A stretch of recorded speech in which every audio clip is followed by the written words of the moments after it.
we're going to use this sophisticated diagram to talk about burnout. And in particular, I'm thinking about burnout in the NHS at the moment. So we usually think about burnout as a reaction to the workload. It's just because I've got too much on my plate, that's what's getting to me. That is partly true, but there are other factors involved as well.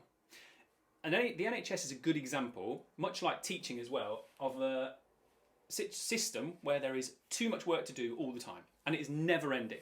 And year upon year, more is asked of you, and you have less and less people to actually deal with it.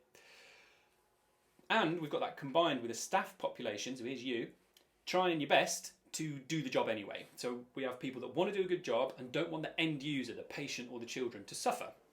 So there's too much work to do, but I can't leave it. I've got to get it all done. If I don't get it done, it just won't get done. So I'll just work harder.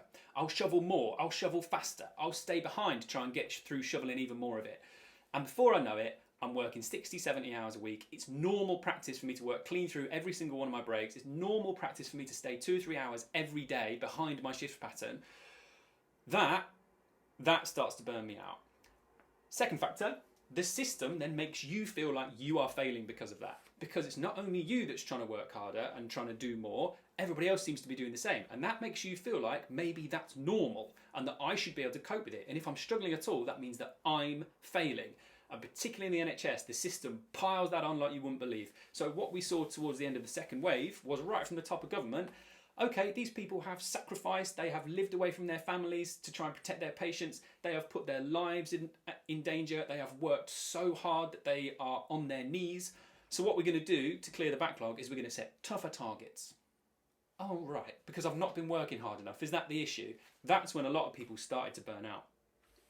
Another factor that I think is sort of not made enough of is if you've got loads and loads of work to do, actually the work starts to change. There's so much stuff to shovel that part of my job starts to become just moving it around so that I can get to the bits that I want to do. Nobody gets into a helping profession for any other reason than I want to work with the patients. I want to help. I want to be doing something important. I want to treat someone. I want to help them get better. But most of my day might be spent doing things that I don't believe in. So actually, we've got too much demand for beds, so what I have to spend most of my time doing is analysing where the beds go and moving people around. I'm encouraged, or there's pressure from the top, to discharge people early, and I don't believe in it, but I've got to do it. So actually it becomes less and less rewarding.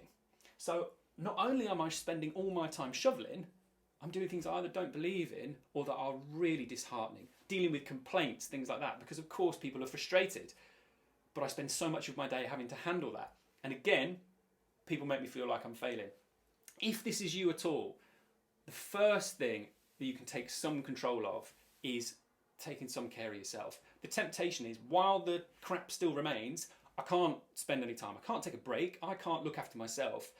But if the demand is this high, if you don't look after your body, even just your body, it will break down. So trying to spend some time looking after yourself, prioritising you so that you're at least in a fit shape to do some shoveling is a useful place to start.